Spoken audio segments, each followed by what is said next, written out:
Con nosotros se encuentra el padre Dani Socorro, director de la Escuela de Psicología de la Universidad Católica Andrés Bello, y junto a él Celibet Guarín, coordinadora académica de la Escuela de Psicología. Ambos van a hablar conjunto a nosotros, perdón, sobre esa iniciativa, ese campamento psicosocial de LUCAP, en donde bueno, asistieron jóvenes y profesores y cuya tarea fue desplazarse de Caracas al estado Mérida con la misión de salvar vidas en el estado de Venezuela con la tasa más alta de suicidios. Padre, bienvenido, Celibet, gracias por asistir la tarde de hoy. De verdad que muchas gracias por invitarnos y abrir los micrófonos para esta importante tarea. Bueno, arrancar de una, padre Dani, primero las mujeres se debe, pero importante que el padre nos dé una visión amplia, ya que fue un proyecto de la escuela que usted preside, la Escuela de Psicología de la Universidad Católica. ¿Cómo ha visto la situación y sobre todo qué hace que ustedes hayan tenido que trasladarse a Mérida para constatar lo que está ocurriendo? Bueno, parte de la iniciativa de poder ir hasta Mérida y la idea es también ir a diferentes partes del país, viene del estudio que hicimos, que presentamos el año pasado, Psicodata Venezuela, que es un estudio sobre cómo estamos los venezolanos después de este tiempo de pandemia, después de este tiempo, de estos años que independientemente de la postura política que tengamos, todos coincidimos en que han habido y hay estresores sociales, políticos, económicos que están afectando muchísimo. De allí, una de las cosas que surge del estudio es que, por un lado, es que el venezolano es profundamente resiliente, el que se mantiene de pie. Pero al mismo tiempo, además de ser resiliente, está profundamente herido. Y bueno, parte de cosas que surgen como hay profundo estrés por la situación económica, el no tener dinero suficiente para poder vivir, para poder llevar dignamente su propia vida, esto está generando situaciones muy críticas en las personas.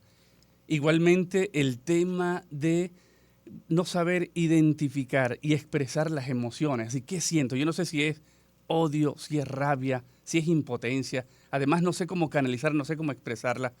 Eso es un punto como muy crítico, que eso hace un cóctel muy fuerte. Además, también encontramos que hay malestar psicológico que, bueno, que tiene como diferentes dimensiones, que hay que profundizarlo mucho más, ¿no? También está el tema de hay un duelo profundo por el producto de la migración. Estamos hablando de 75% de la población que le está costando tomar su cotidianidad, producto que, bueno, que al no tener los seres queridos, eso genera una serie de dinámicas muy, muy distintas, ¿no? Y otro elemento que también fue muy crítico de estos hallazgos es que, bueno, el 81% de la población le cuesta confiar en la mayoría de las personas. Y eso hace que, bueno, que nos lleve de una otra forma a aislarnos, a sentirnos solos, en donde poco sentido de percepción social que hay. Entonces, bueno, cuando fuimos socializando un poco esto, nos encontramos con el elemento del suicidio en diferentes partes del país cuando fuimos hablando. De allí entonces nos llevó a documentarnos, a poder ver esos diferentes fuentes y nos encontramos con los datos y nos reunimos con la gente del Observatorio Venezolano de Violencia, en donde, bueno, parte del estudio, como muy bien has indicado, en el 2023 la tasa de suicidio en Venezuela es 8.2 por cada 100.000 habitantes y Mérida es la que comanda con 15.5. Además, un poco ahí en las 5 primeras de esa lista, lamentable lista, están esos regiones andinas y Lara, concretamente con Distrito Capital. Entonces, bueno, eso nos llevó diciendo, mira, no solamente vamos a investigar, sino que, bueno, también vamos a poder ver cómo podemos incidir. Porque, bueno, nos consideramos que es una escuela que está en la calle, producto, bueno, del tema de los estudios, producto del tema de poder intervenir. Primero fuimos un grupo de psicólogos el mes de octubre, donde nos reunimos con un grupo importante de expertos en diferentes áreas. Y luego entonces también nos reunimos y pudimos atender familias que estaban afectadas. Ahí vimos que, bueno, la cosa era diciendo, mira, hay que seguir profundizando. Vimos que había unas organizaciones importantes que podían apoyar y que podían dar seguimiento y dijimos, bueno, vamos a ir para allá, vamos a hacer un campamento. Yo me comprometo a traer un grupo de profesores, un grupo de alumnos, y eso fue lo que hicimos desde el 18 al 25 de febrero, donde, bueno, pudimos hacer intervención, pudimos llevar todo el proceso de socialización, de promoción, pudimos investigar, y bueno, y lo que supuso también poder trabajar con la gente en diferentes áreas. Señora Guarín, la saludo.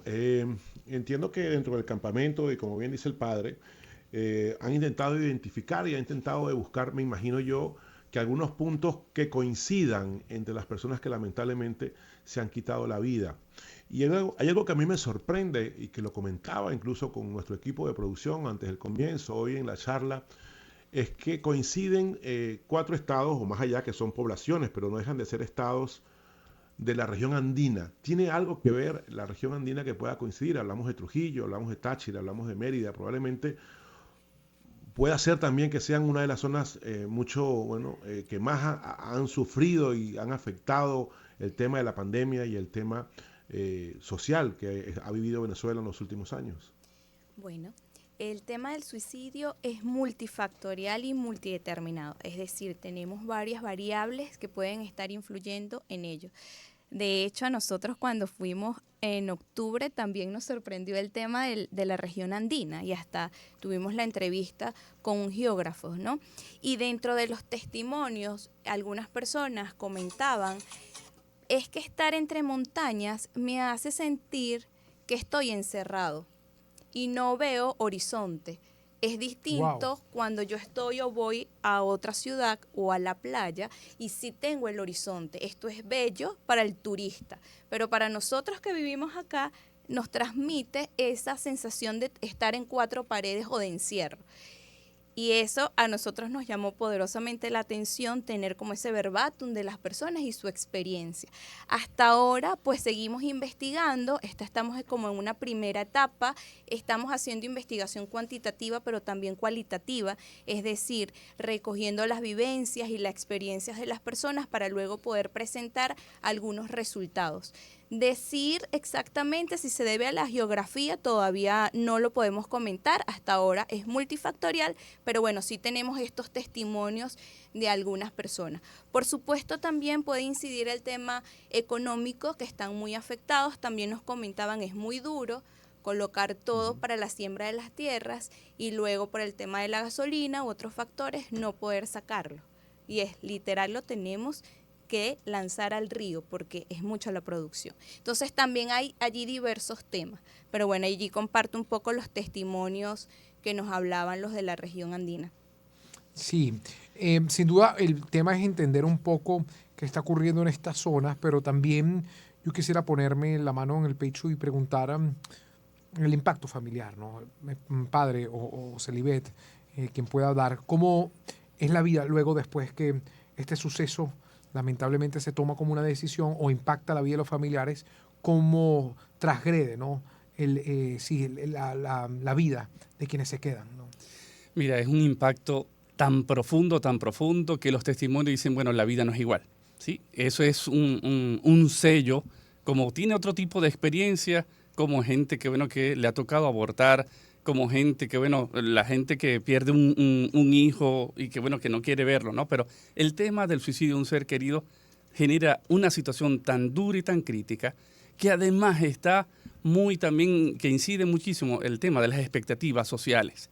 Entonces, bueno, en primer lugar, hay un profundo desconcierto, ¿sí? Que, bueno, no se entiende. Además, es una pregunta que nunca se responde. ¿Por qué lo hizo, no? Aun cuando puede dejar algunas cosas, esa siempre queda un gran interrogante. Y a nosotros nos encanta saber, bueno, ¿por qué pasó, no?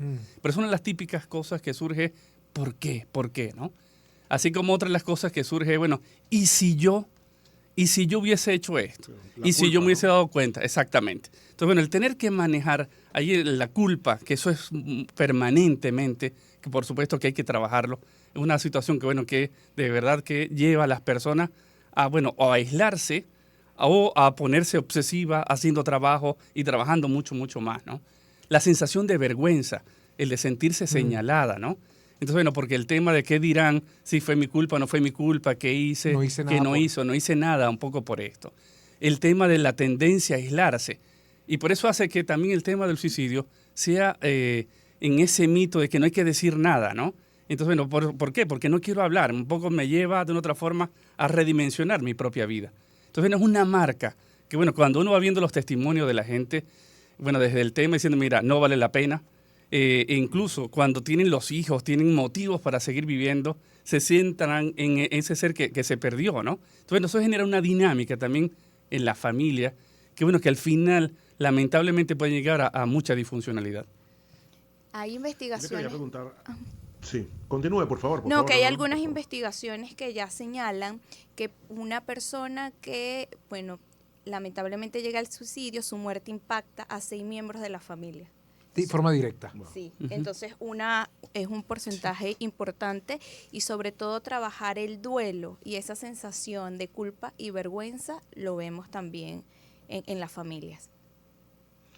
Les quería preguntar bueno, por el lado positivo, ¿no? Por el campamento. ¿Cómo ha ayudado esto a las familias? ¿Cómo ha ayudado esto al colectivo, sobre todo de jóvenes? Porque entiendo que hay una gran cantidad, padre y Celibet, de jóvenes que han tomado esta lamentable y triste decisión y que es un duro golpe para sus amigos y para todos sus familiares. Pero el campamento, ¿qué ha ejercido? ¿Cómo ha ayudado? ¿Qué significa? ¿Cómo han comunicado para otros jóvenes que a lo mejor pueden estar pasando momentos similares a aquellos que se han quitado la vida? Yo iniciaría con una palabra que me gusta mucho que trabajamos en el campamento y es la articulación. Nosotros planteamos un plan y trabajamos con nuestros estudiantes y profesores, pero también nos articulamos con una fundación que está allá, ¿sí? Que conocía las necesidades también de primera mano y que estaba muy preocupada por todo este tema. Entonces, en conjunto, porque al final es un tema de salud mental y es tan importante como la salud física y también nos convoca a todos. Entonces, fíjense, es una fundación con trabajo cultural, pero que estaba interesado por el tema de salud mental y nos articulamos. Nosotros realizamos 25 talleres de formación para la comunidad. Pudimos atender a 1.087 personas, realizamos 306 entrevistas psicosociales para poder comprender un poco la situación de cada uno en sus casas, hicimos 44 evaluaciones psicológicas, también hicimos 18 actividades deportivas y recreativas y aquí importante los jóvenes. Nosotros el primer día que llegamos dijimos de 6 de la tarde a 7 de la noche vamos a buscar los espacios deportivos que existen en la comunidad y con nuestros estudiantes vamos a crear espacios. El primer día fue una cantidad importante, pero era increíble. El segundo, tercero, cuarto, cinco, sexto día, cada vez teníamos más chamos y más Ay, qué jóvenes, maravilla. sí, que estaban trabajando ya incluso identificando sus emociones, decían, ¿cómo que se van? ¿Cómo lo dejamos en la comunidad? Y esa era también una de nuestras preocupaciones, no es ir por ir, es cómo articular para que también queden cosas dentro de la comunidad. Es decir, movilizar los propios recursos para que ellos se apropien, porque, vuelvo y digo, nosotros nos vamos, pero ¿qué quedar? ¿No? Y bueno, personalmente atendimos un caso de seguimiento que nosotros fuimos en octubre y que hemos podido ver unos cambios. Y comento es que la persona te decía, yo estaba en una oscuridad y había pintado su casa, el cuarto de negro, o sea, pintura negra. Y yo quiero también acabar con mi vida porque mi hija lo hizo y todavía no lo intento procesar. Y luego ver a esta persona que la referimos, la atendimos luego en seguimiento y que diga, cambié el cuarto porque esa oscuridad va a ir pasando y ya no está color negro, sino le Amén. coloqué color y pude hacer acciones y volví al trabajo. Es algo gratificante que siempre digo, bueno, aquí está, si nos articulamos y hacemos las cosas, promovemos salud mental.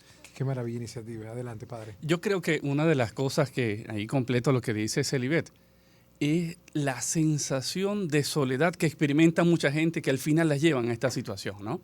Y yo creo que uno de los importantes pasos que pudimos ser testigo en el campamento es la gente que, en primer lugar, digo, necesito ayuda. ¿Por qué? Porque, bueno, está en un contexto, es un pueblo en donde, bueno, el tema a veces tienen que cuidar su propia intimidad, porque como todo mundo sabe todo y además fácilmente se quiere señalar, entonces yo prefiero más bien reservarme. Pero además, entonces, si hay conflictos familiares, entonces, bueno, me siento profundamente solo y desprotegido. Entonces, el campamento sirvió un poco para, primero, poder conversar con gente que no está en la zona, poder, bueno, gente bueno, que sabe que le podíamos ayudar, ¿no? El sacar todo el sufrimiento, eso generó, primero, un efecto cadena en donde mucha gente iba y acudía. Que al principio nos decían, a lo mejor fácilmente no vienen, porque, bueno, porque los andinos son muy reservados, porque no quieren hablar fácilmente. Yo creo que bueno, cuando se generan los espacios de seguridad y que de verdad se puede llevar a cabo procesos importantes, la gente, por supuesto, a que accede. Padre, yo quiero concluir con la iniciativa de tal vez quienes nos escuchan que no tengan ese acceso a estos campamentos, que ve inclusive todavía con estigma el pedir ayuda o por reserva ante el sentimiento. Hay un debate enorme sobre la depresión, que es un trastorno, una enfermedad o un estado de ánimo. Hay gente que no lo reconoce sino cuando está en la última etapa o se niega a aceptar lo que está pasando. ¿Cómo empezar a generar un cambio para buscar un empuje más hacia la vida, una razón más para vivir?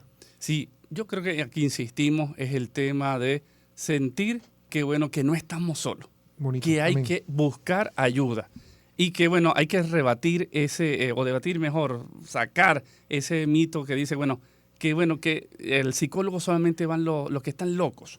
Y eso no. Al final todos necesitamos de una u otra forma acompañamiento psicológico, todo el mundo necesita. Y en situaciones críticas, por supuesto, necesitamos mucho más. Si tenemos una dolencia física, por supuesto vamos al médico. Pero ¿cómo nos cuesta buscar ayuda cuando está en una situación de salud mental, ¿no? Entonces, por eso, lo primero es poder buscar ayuda. Sé que a veces cuesta. El tema de los accesos no es nada fácil. Y por eso ahí invitamos a poder seguir nuestra red social, que es en Instagram y en el Twitter, @psicología, piso, las siglas de la Universidad Católica Andrés Bello, PISUCAP, psicología, @PISUCAP. Allí estamos publicando constantemente los lugares donde pueden acudir. Hay acceso de líneas telefónicas como el de la Federación de Psicólogos de Venezuela, pero también otras organizaciones a quien también estamos invitando cómo poder generar una buena red de articulación para poder atender. Bueno, el tiempo es muy injusto cuando estos temas son extraordinarios y son necesarios. Les agradecemos que hayan venido, sobre todo por la gran iniciativa que han tenido en buscar, en generar un impacto concreto, directo a tanta gente que lo necesita en esta búsqueda de luz en un país tan contrariado y tan lleno de dificultades. Agradecido, padre. Bueno, Okay. mucho gusto, ¿eh? Y gracias a ustedes. A ti, Celibet, también. Muchas gracias. Bueno, conversábamos con el padre Dani Socorro, director de la Escuela de Psicología de la Universidad Católica Andrés Bello, y con Celibet Guarín, coordinadora académica de la Escuela de Psicología. Ellos, están haciendo campamentos para poder darle opciones, dar luz, dar una búsqueda y cambios a tanta gente que está buscando esa ayuda ante estas cifras tan tristes que uno ve en estados como Táchira, Mérida, Trujillo, Lara y la ciudad capital. Vamos a una pequeña pausa, ¿no? Vamos a despedir la primera hora. No, con publicidad. Vamos con publicidad. Llévate.